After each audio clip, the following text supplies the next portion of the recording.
사실 자녀 교육에 대한 문제는 많은 사람들이 고민이기도 합니다. 자녀들에 대하여 묻기도 조심스럽고 또 자녀들에 대해서 말하기도 참 어려운 것이 많은 부모들이 가지고 있는 문제입니다. 어쩌면 그렇게 부모 마음대로 안 되는 것인가, 자녀들이 말입니다. 믿음, 신앙생활 제대로 못하는 거, 또 방탕하게 사는 자녀들, 또 실패의 자녀들, 우울증에 사로잡혀 정신질환을 앓고 있는 자녀들, 또는 입시에 실패하거나 또는 가정생활에 실패한 자녀들, 또는 여러 가지 중독에 빠져 있는 자녀들, 부모와 자녀 사이의 관계가 깨어져서 굉장히 심각한 상태에 이른 그런 가정들이 상당히 많습니다. 우리 그리스도인들의 가정 중에도 많습니다. 그러니까 자녀들의 문제는 많은 부모들에게 있어서 아주 심각한 고민거리이기도 합니다. 제가 자녀들을 위한 말씀을 이렇게 준비를 하다 보니까 A4 용지로 한 20장이 되더라고요. 숨이 막히더라고요. 이걸 도대체 어떻게 주일에 설교를 하나.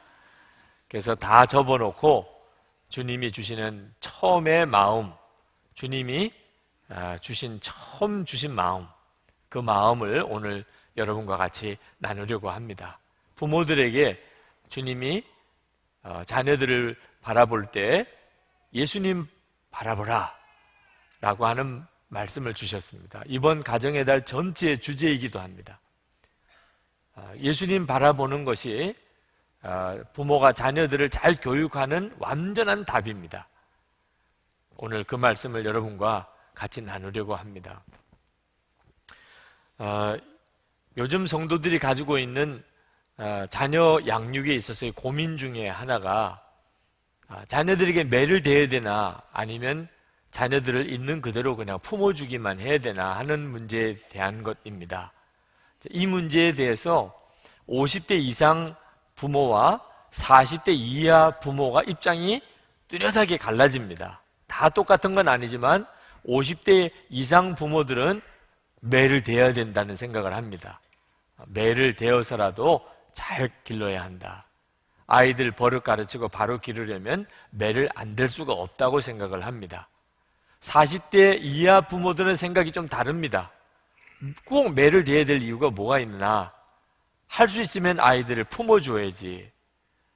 그것이 40대 이하 부모들의 생각이기도 합니다. 둘 다가 다 성경적인 근거가 있습니다. 매를 대야 된다고 성경은 분명히 가르쳤어요. 잠언 13장 24절에 매를 아끼는 자는 그의 자식을 미워함이라. 자식을 사랑하는 자는 근실이 징계하느니라. 분명히 성경에 자녀들을 부모가 매를 대어서 길러야 자녀들이 바로 자란다고 그렇게 말씀하고 있잖아요. 그러나 매를 맞고 자란 사람들은 입장이 달라요. 40대 이하 부모들은 다 매 맞아 보고 자랐지만 그렇다고 해서 썩 달라진 것도 없고 오히려 마음의 상처만 너무 깊고, 그래서 나는 내 아이들을 매 안 대고 기를 거야 이렇게 생각하는 부모들도 상당히 많습니다. 그것도 성경에 근거해 있는 말씀이에요. 에베소서 6장 4절 오늘 본문 말씀에 보면 또 아비들아 너희 자녀를 노엽게 하지 말고, 자녀들이 부모에 대해서 가지고 있는 가장 심각한 마음의 상처가 부모로부터 매를 맞을 때입니다. 그래서 매를 가능하면 안 되려고 하죠. 자, 이 문제는 그저 가정에서 자녀 교육에 관한 의견 차이뿐만 아니고 우리가 주일 예배 드릴 때도 영향을 미쳐요. 주일 예배 드릴 때 가능하면 아이들은 조용히 있게 하거나 아니면 바깥에 내놓거나 그런 생각하시는 분들이 있죠. 아이들이 떠들고 소리 지르고 울고 이런 것에 대해서 굉장히 예민하게 반응할, 아이들이 예배당에서 왔다 갔다 하는 거 보면은 막 속에서부터 이렇게 피가 역류하는 분들이 있습니다. 저 부모가 도대체 누구야? 이렇게 생각하는 분들이 있죠. 네. 그래서 안내위원들과 좀 갈등을 빚는 젊은 부부들이 있습니다. 젊은 부부들의 입장에서는 아니, 이 아이들도 하나님께 예배 드려야지. 그리고 그 아이들에게 그렇게 아주 혼을 내거나 엄히 말하면 아이들이 얼마나 마음에 상처가 되고 교회에 대한 이미지가 안 좋아지겠나. 그 아이들 조금만 품어주고 어른들이 조금만 마음을 넓게 가지면 얼마든지 같이 예배 드릴 수도 있잖아요. 이렇게 생각하는 것이 젊은 부모들이 가지고 있는 일반적인 생각이기도 합니다. 교회 서점에서 좀 갈등이 있나 봐요. 아이들이 책을 막 이것저것 뒤적거리고 할 때 그게 다 상품이니까 그 서점 입장에서는 그 문제가 예민하게 느껴지기도 하고, 또 무엇보다도 아이들이 버릇이 있어야죠. 공공 질서도 지킬 줄 알아야죠. 그래서 그렇게 하라고 이렇게 말을 하면 또 젊은 부모님 입장에서는 그게 그렇게 안 받아들여지는 모양. 그 책값이 나간다면 얼마나 나가기에, 일반 서점도 아니고 교회 서점인데 그거 손을 대면 얼마나 때가 타길래 그러나 그렇게 빡빡하게 하나.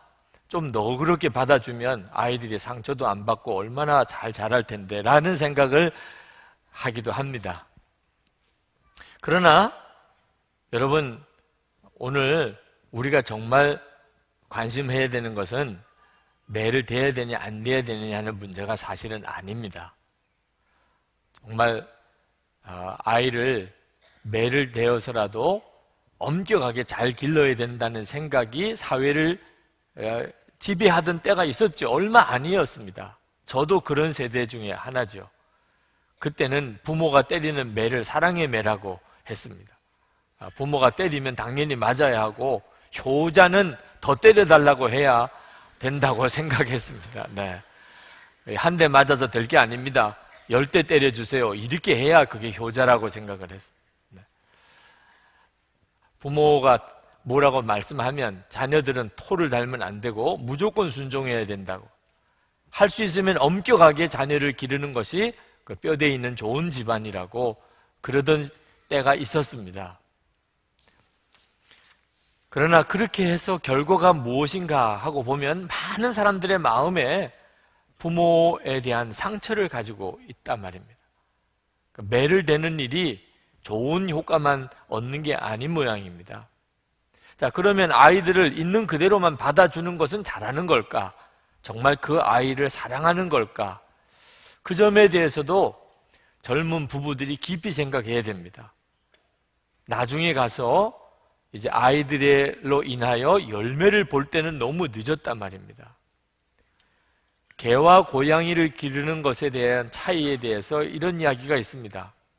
개는 주인이 먹여주고 재워주고 사랑해주는 거 보면 아, 주인이 나의 신이구나 이렇게 생각을 한다고 그래요. 그래서 개는 주인을 신처럼 그렇게 섬긴다고 그럽니다. 고양이는 주인이 먹여주고 재워주고 사랑해주는 거 보니까 내가 신이구나 이렇게 생각한다고 그래요. 그래서 고양이는 주인이 자기를 섬기는 줄로 안 돼요. 자기가 신이고. 그 동물 속에 들어가 보지 않았으니까 그 동물의 심리를 어떻게 알 수 있겠냐마는 그 동물들 하는 거 보면 일리도 있는 이야기이기도 합니다. 자, 여러분의 자녀들은 이렇게 비유하기가 좀 조심스럽습니다만 개 같아요? 고양이 같아요? 잘해주니까 어때요? 잘해주니까 자기가 주인인 줄로 생각하는 그런 경향이 뚜렷합니다. 그래서 부모가 자녀들을 그냥 무조건 받아주기만 한 자녀들이 이기적이게 되고 자기중심적이고 그리고 아주 연약해져서 부모 의존적이고 버릇이 나빠지고 그런 아이로 자라나게 됩니다. 여러분, 우리가 정말 알아야 할 것은 아이들에게 매를 대야 되느냐 안 대야 되느냐 하는 게 아니고 부모가 하나님의 마음을 가지고 자녀를 가르쳐야 한다는 겁니다. 성경이 매를 대라고 한 것은 하나님께서 하실 때 부모가 그리 하라는 겁니다. 하나님이 매를 대는 것이라면 부모가 매를 대야 하죠. 아이를 노엽게 하지 말고 품어 주어야 할 때는 하나님이 그렇게 하실 때 부모가 그렇게 하라는 것입니다. 부모는 하나님을 대신하는 존재입니다. 그 점을 부모가 명심해야 합니다. 부모와 하나님은 하나라는 것입니다. 그러면 좋은 부모이죠. 그게 좋은 부모입니다. 하나님의 마음을 가지고 자녀를 대하는 부모가 좋은 부모입니다. 그래서 주님께서 자녀를 볼 때 부모가 예수님을 보라는 것입니다. 예수님이 함께 하는 것을 늘 바라보는 부모가 좋은 부모예요. 왜냐하면 예수님께서 그 부모를 통하여 그 자녀를 기를 수 있기 때문입니다. 그 자녀에게 필요한 것은 부모님의 사랑이기 이전에 예수님이십니다. 우리 자녀에게 필요한 것은 예수님이세요. 여러분, 예수님이 첫 번째 이적을 가나 혼인잔치집에서 하셨습니다. 예수님께서 행하셨던 첫 번째 이적이 가정이 변화되는 것이었습니다. 물이 포도주로 바뀌었죠. 예수님을 영접하고 모든 가정이 받는 축복이 물이 포도주가 되는 기적이 일어나는 것입니다. 예수님은 그렇게 하세요. 우리의 자녀들도 예수님은 물이 포도주 되는 기적을 행하십니다. 부모가 예수님께서 우리 자녀를 기를 수 있는 통로 역할만 해줄 수 있다면, 그렇다면 놀라운 일이 벌어지죠. 그게 부모가 자녀에게 해줄 수 있는 가장 놀라운 일입니다. 가장 큰 사랑이죠. 예수님 바라보아야 합니다. 사실 부모 입장에서 자녀를 어떻게 기를까 걱정스러운 일입니다. 요즘 시대에 자녀를 잘 기르는 일은 아주 부모에게 고민이 되는 일입니다. 어떻게 하는 게 잘하는 거죠? 근데 사실은 걱정할 필요가 별로 없습니다. 왜냐하면 자녀들은 그냥 저절로 배우기 때문입니다. 부모가 신경을 써서 가르치든 아니면 신경을 써주지 못했든 자녀들은 부모를 그대로 배웁니다. 그러니까 부모가 자녀를 굳이 가르치려고 이렇게 저렇게 신경 쓸 이유가 별로 없어요. 자녀들은 부모의 뒷모습을 보고 배운다고 하는 말씀이 있습니다. 부모가 하는 말을 가지고 배우는 것이 아니고 자녀의 뒷모습을 보고 배우는 거죠. 그러므로 부모가 자녀들을 잘 기르려면 자녀가 이렇게 살았으면 좋겠다고 하는 그대로 부모가 살면 됩니다. 자녀가 이렇게 살았으면 좋겠다, 그대로 부모 스스로가 살면 되는 거예요. 그러면 자녀들은 그대로 그냥 배우게 됩니다. 무슨 노력하고 애쓸 것도 없어요. 만약에 부모가 자녀들에게 이렇게 해라 저렇게 하라고 하는 대로 부모도 그렇게 살면, 그러면 자녀들은 자기가 부모가 가르친 대로 살지 못하게 될 때에 마음의 가책을 느낍니다. 내가 잘못했구나. 여러분, 자기가 잘못했다는 것을 깨닫는 일이 대단한 일입니다. 그러면 바로 잡아져요. 결국은 바른 길로 오게 됩니다. 내가 잘못했구나. 내가 이게 지금 잘못하고 있는 거구나. 그런데 대부분 문제가 있는 자녀들은 자기가 잘못하고 있는 것을 모릅니다. 왜 그렇지요? 부모의 뒷모습을 보고 받은 상처 때문입니다. 자녀들은 부모가 하는 말을 듣지 않고 부모가 살아가는 뒷모습을 봅니다. 그런데 부모가 말하는 것과 실제로 사는 게 다르네요. 자녀들은 다 압니다. 부모가 어떤 걸 좋아하고 부모가 어떤 말을 하고 부모님이 어떤 행동을 하는 것을 자녀들이 다 알아요. 부모가 말하는 것과 실제로 사는 게 달라요. 그러면 자녀들의 마음에 분노가 일어납니다. 그걸 마음의 상처라고 하는 거죠. 자녀들은 매를 맞아서 상처를 받는 게 아닙니다. 나한테는 이렇게 잘못했다고 매를 대시면서 왜 부모는 그대로 하느냐 말이에요. 나한테는 잘못했다고 이렇게 야단치고 매를 드시는 부모가 왜 당신은 그대로 사느냐 말이에요. 여러분, 사춘기가 되어서 자녀들이 부모에게 할 말을 다 할 때가 되면 무슨 말이 여러분들에게 충격이 됩니까? 부모님이 말로 가르쳤던 것에 문제를 지적하나요? 왜 부모님은 이렇게 사셨나요? 왜 엄마는 이렇게 사셨나요? 왜 아빠는 이렇게 행동하셨나요? 부모가 실제로 자기가 가르친 대로 살지 않으면 자녀들은 마음에 옳고 그른 것에 대한 혼란이 일어납니다. 그래서 자기가 잘못했을 때 잘못했다고 인정하지 않아요. 엄마 아빠도 그러던데, 엄마 아빠도. 자기가 잘못했다는 생각이 없습니다. 합리화하게 돼요. 선악에 대한 개념이 혼란스러워지게 됩니다. 나중에는 하나님을 아는데 장벽이 생겨요. 심각한 문제죠. 그러니 부모가 자녀들을 잘 가르치고 양육하는 것은 부모 자신이 바로 살기만 하면 됩니다. 그런데 문제는 어떻게 그렇게 바로 살 수 있느냐 하는 거죠. 예수님을 바라보는 것이죠. 집안에 이제 대부분 요즘 가정은 부모가 제일 어른입니다. 자녀와 부모 이렇게 세대가 되어 있죠. 그러나 항상 예수님이 같이 계시다는 사실을 알면 그러면 부모의 삶이 딱 잡힙니다. 주님이 정말 함께 계신 것을 진짜 믿고 그 예수님을 바라보면 부모의 말, 행동이 다 잡힙니다. 예수님 바라보는 거죠. 자녀들을 볼 때 예수님을 바라보면 부모는 어떻게 살아야 되는지가 그대로 잡힙니다. 그러면 자녀들은 그대로 따라오게 돼 있는 거죠. 부모가 자녀들을 향하여 본이 되려고 스스로 노력하면 그건 자꾸 어긋나게 됩니다. 말하고 행동하고 자꾸 안 맞아지게 됩니다. 그러나 예수님을 바라보면 그러면 바로 잡히게 되죠. 자녀들을 보는 눈도 달라집니다. 여러분, 우리가 자녀들을 볼 때 예수님의 눈으로 볼 수 있어야 합니다. 학교 성적이 항상 꼴찌인 아이가 있었습니다. 그는 상급 학교에 3번이나 지원을 했지만 낙방을 했습니다. 아버지가 아들의 손을 잡고 집으로 돌아오면서 탄식을 합니다. 아니, 어째서 이런 바보가 우리 집에 태어났을까? 이 아이가 세계 최고의 조각가라고 평가받는 로댕입니다. 어떤 아이는 5살에 겨우 말을 했어요. 글을 읽지 못해서 멍청한 아이라고 학교에서 따돌림을 받았습니다. 산수는 항상 낙제예요. 담임 선생님으로부터 늘 환상에 사로잡혀 있는 전능하라는 평가를 받고 퇴학을 당했습니다. 아인슈타인이에요. 어떤 한 아이는 하나에 하나를 더하면 왜 둘이어야만 하느냐고 따져 묻는 겁니다. 도대체 이건 어떻게 대답을 해줘야 돼요? 하나에 하나를 더하면 왜 꼭 둘이어야 하느냐?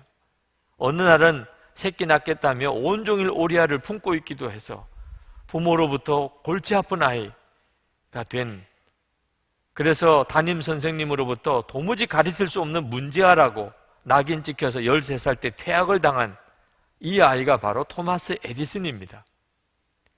여러분 가정에도 퇴학당한 아이가 있으면 다시 보시기 바랍니다. 네. 세상이 보는 눈, 사람이 보는 눈과 우리를 지으신 하나님이 보시는 눈이 다릅니다. 우리가 아이를 볼 때 예수님을 바라봐야 되는 이유입니다. 부모가 보는 눈도 정확한 눈이 아닙니다. 예수님의 눈으로 보아야 합니다. 우리 아이가 다른 아이만 못합니까? 예수님의 눈으로 보게 해달라고 기도해 보세요. 그러면 놀라운 변화가 일어납니다. 고린도전서 1장 27절에서 28절입니다.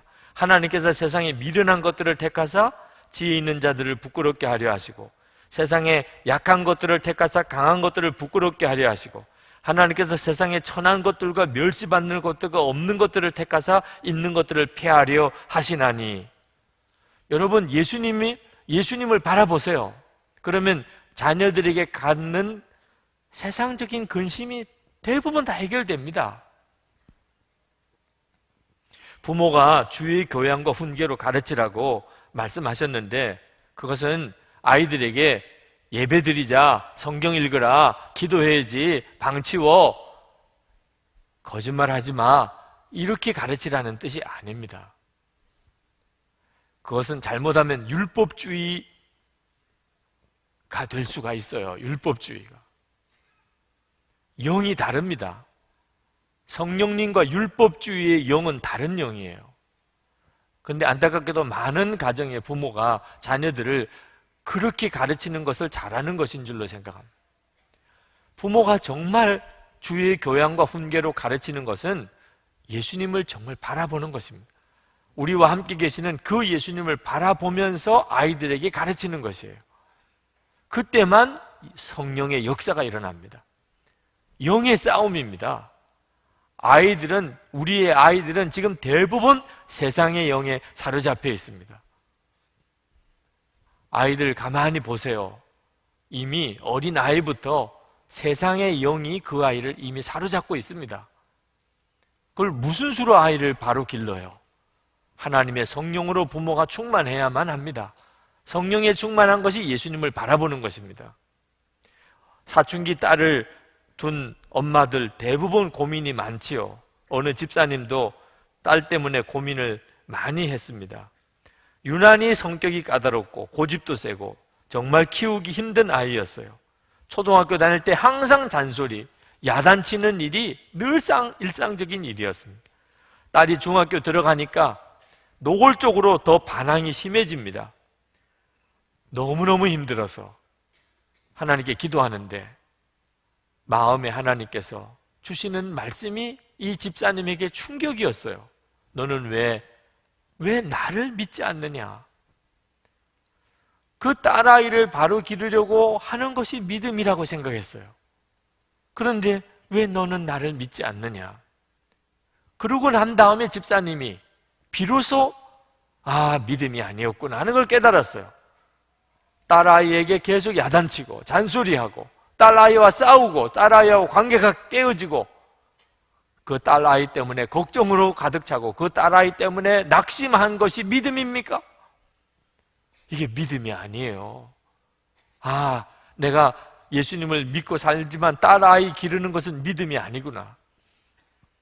그래서 그 집사님이 내가 예수님을 정말 믿음으로 이 아이를 길러봐야 되겠다, 그런 생각을 하게 됐습니다. 예수님을 정말 바라보고 예수님께 이 아이를 진짜 맡기고 예수님에게만 순종하면서 이 아이를 길러봐야 되겠다. 그러나 처음에는 그것이 대단한 용기가 필요하더래요. 딸아이에게 잘못했을 때 야단치고 정말 싸우기까지 하면서도 안 되는 이 아이가 내가 예수님을 진짜 믿고 예수님만 바라보고 예수님께만 순종하면 진짜 이 아이가 바로 될 수 있을까? 베드로가 물 위를 걸었다고 하는데 믿음으로 자녀를 기르는 것이요, 진짜 부모에게 물 위를 걷는 것 같은 믿음이에요.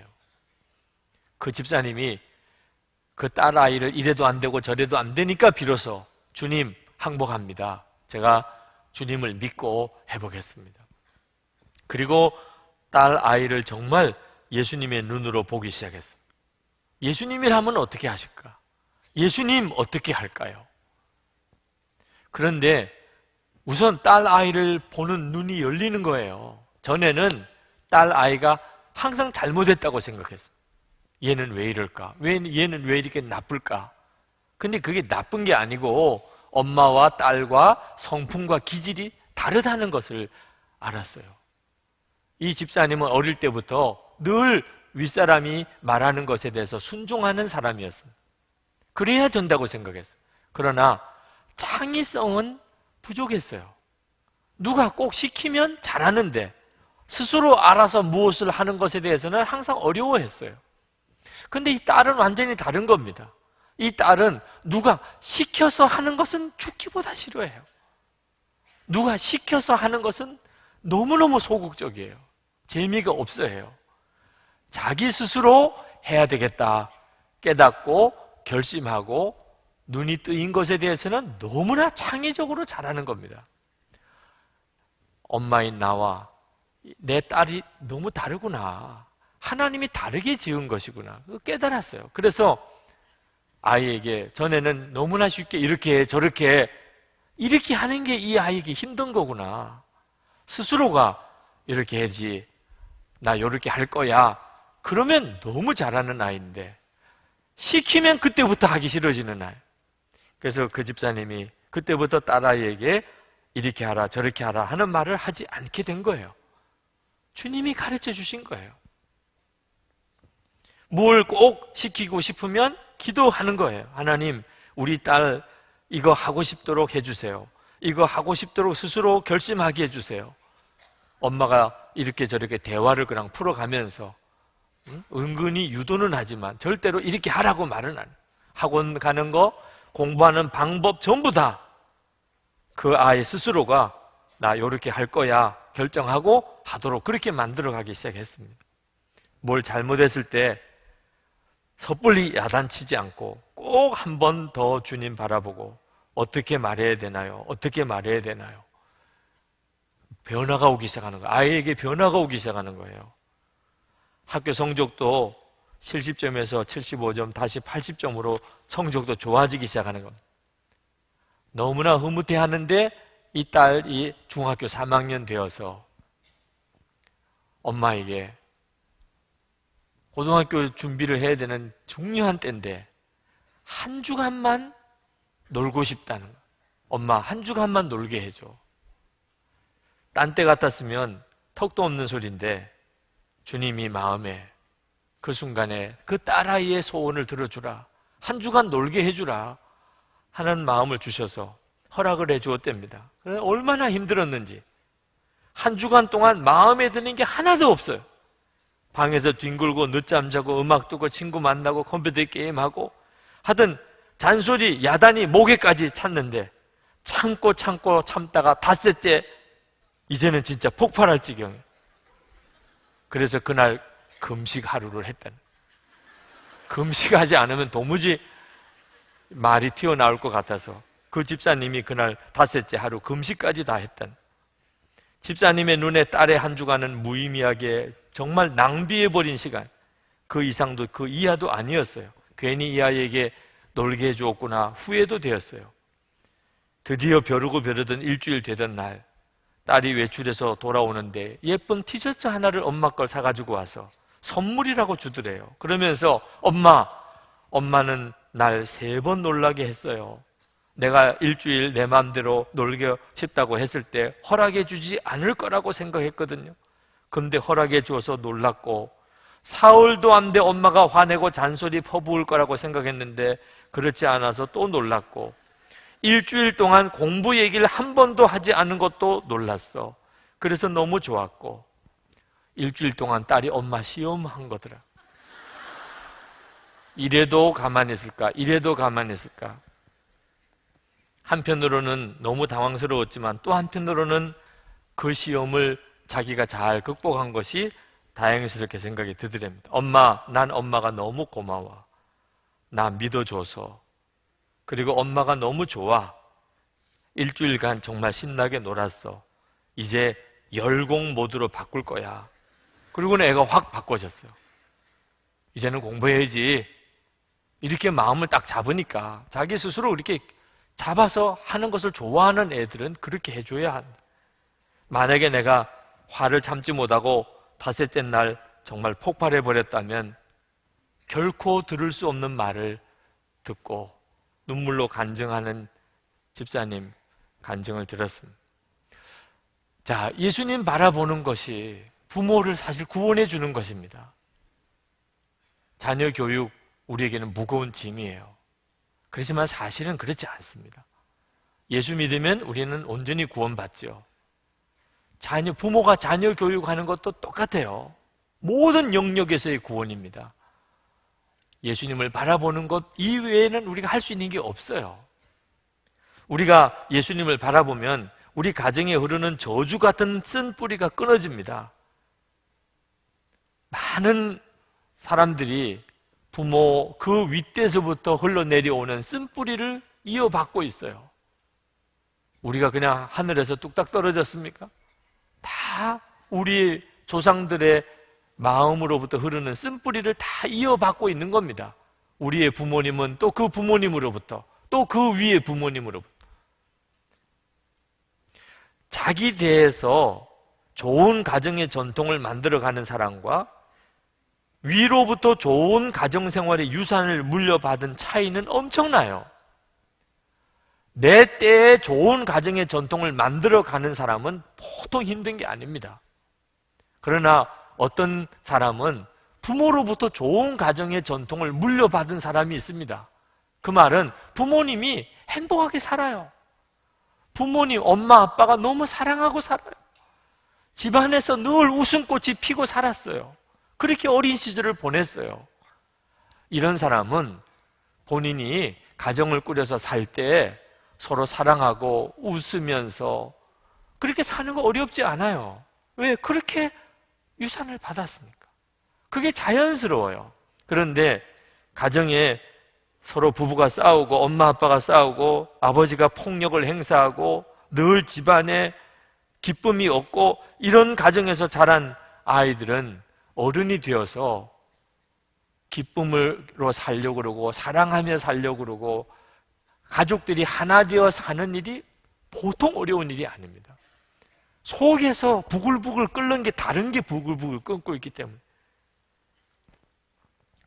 보통 사람들은 부모의 영향력을 그대로 본인이 살면서 자녀들에게 물려줍니다. 그렇지만 예수님을 바라보면 그게 끊어져요. 부모로부터 물려받은 영향력이 끊어지고 새 생명이신 예수님으로부터 오는 새로운 영향력으로 살게 되는 거죠. 여러분, 언젠가는 이렇게 돼야 되잖아요. 우리 때에 그렇게 해줘야 되잖아요.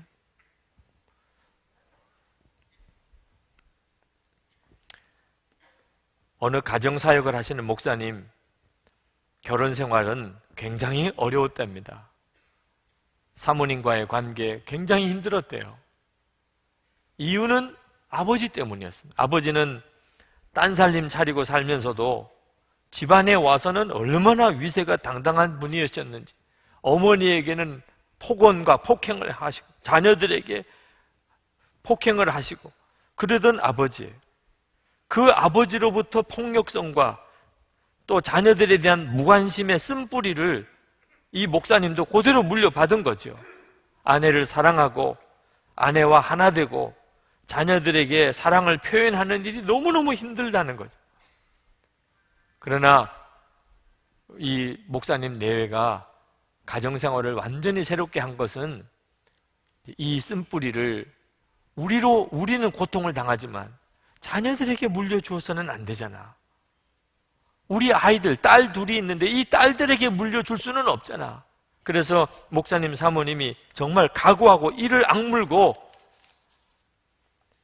하나님, 우리 가정에 이 쓴뿌리가 우리 대해서 끝나게 해주세요.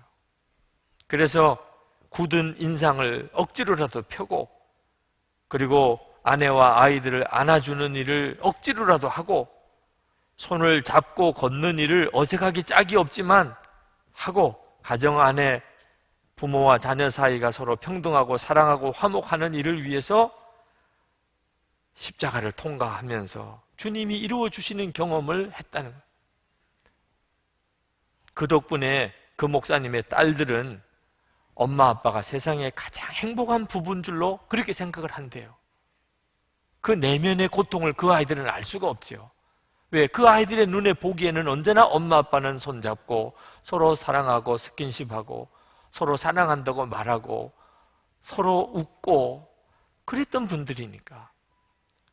예수님 바라보면 그러면 우리 가정에 나도 모르게 물려받은 이 부정적인 쓴뿌리가 끊어져요. 그리고 우리 자녀들에게는 너무나 놀라운 축복의 유산들이 물려진단 말이에요. 여러분, 앞으로 우리 자녀들이 살아가는 세상은 만만치가 않습니다. 가정 쉽지가 않습니다. 우리가 겪는 것보다 말할 수 없이 어려운 때를 아이들이 겪습니다. 부모로부터 좋은 영향력을 물려줘도 쉽지 않은 세상인데 늘 싸우던 거 보여주고, 그죠? 돈 때문에 걱정하고 그것 때문에 입을 뒤집어 쓰고 이런 거 보여줬다가는 아이들 삶을 우리 부모가 다 망치고 있는 거죠. 부모가 예수님을 바라보아야 되는 가장 중요한 이유는 세상이 줄 수 없는 영생을 우리 자녀들에게 줄 수 있기 때문입니다. 대한민국의 엄마들은 대단하죠. 자녀들 잘 기르는 일을 위한 역사적인 사명을 띠고 태어난 분들 아닙니까? 그래서 아이들을 어떻든지 좋은 대학 보내야 되고, 이건 뭐 정말 대한민국 엄마들의 다 역사적인 사명이 우리 아이 좋은 대학 보내, 학원 또 과외시키고 어려서부터 아이들을 좋은 대학 보내기 위한 목표를 가지고 기르지요. 좋은 직장 들어가게 하고, 그리고 정말 좋은 배우자 만나서 결혼시키고 또 유학 보내고, 그게 부모의 한결같은 소원입니다. 어느 집사님이 그 점에 대해서는 조금도 부끄러움이 없이 다른 사람들 앞에 강의를 하라고 해도 할 정도로 그렇게 정말 잘 살았는데, 어느 날 기도 중에 주님의 질문에 무너졌어요. 내가 내 아이를 그렇게 잘 길렀다고 하는데 그 아이가 구원의 확신을 진짜 가지고 있느냐? 지금 당장 죽으면 그 아이는 천국에 갈 수 있겠느냐? 항상 그 아이를 다른 사람들 앞에 자랑하고 다녔어요. 그렇게 부럽게 잘 자랐고, 그런데 내 아이가 구원의 확신을 가지고 있을까? 지금 죽어도 천국 갈 수 있을까? 그 점에 대해서는 솔직히 자신이 없더래요. 교회를 안 다니는 건 아니에요. 그렇지만 이 아이가 진짜 예수님을 만났을까?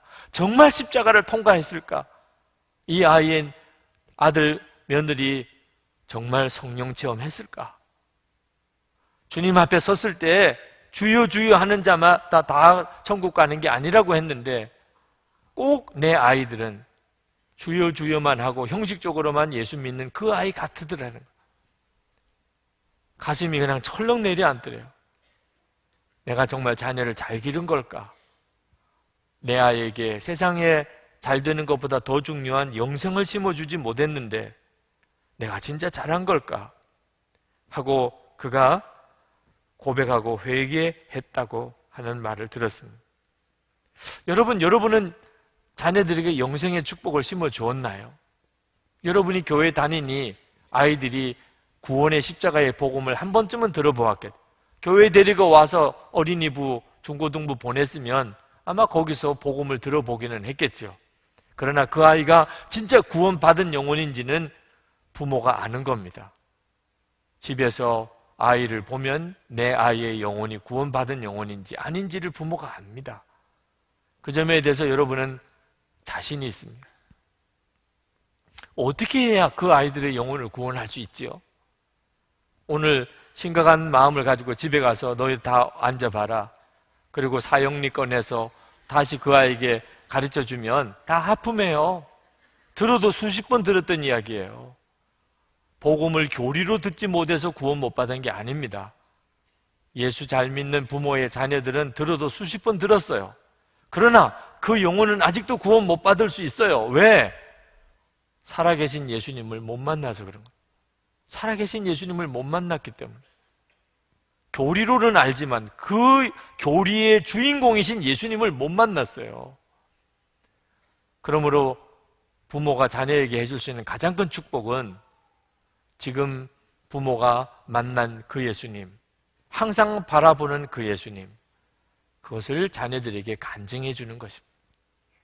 오늘도 주님이 나를 만나 내게 말씀하시고 내게 가르치시고 인도하신 것을 자녀들에게 전해 주어야 합니다. 그때 비로소 자녀들은 교리로 듣는 십자가의 복음에 대해서는 이미 식상할 대로 식상했지만 살아계신 예수님에 대해서 증거하는 말씀에 대해서는 너무나 관심을 갖게 됩니다. 왜? 갈급하니까. 우리 아이들도 다 갈급해요. 정말 하나님은 살아계신가? 예수님은 정말 내 안에 계신가? 우리와 같이 계신가? 저희 딸도 한 번은 저에게 기도해 주었더니 소리 지르면서 저에게 울면서 했던 말이 지금도 기억이 나요. 아빠는 정말 마음에 예수님이 계신 것을 믿으세요? 나는 안 믿어져요. 나는 모르겠어요. 아빠는 정말 믿어요. 아빠 진짜 예수님이 마음에 계신 거 맞아요. 그렇게 부르짖는 그 딸에게 해줄 수 있는 건 없었어요. 그냥 기도해 주는 것밖에. 주님이 너도 만나게 해줄 거야. 너도 만나 주실 거야. 안 믿어진다고 했지만 저를 보면서 주님은 정말 우리와 같이 계신가 보다. 아빠와는 함께 계시니 나에게도 같이 계시겠지. 저희 딸의 고백대로 하면은 3년을 그렇게 보냈어요. 자, 우리가 자녀들에게 물려줄 수 있는 가장 큰 유산은 지금도 나와 함께 계시는 예수님이십니다.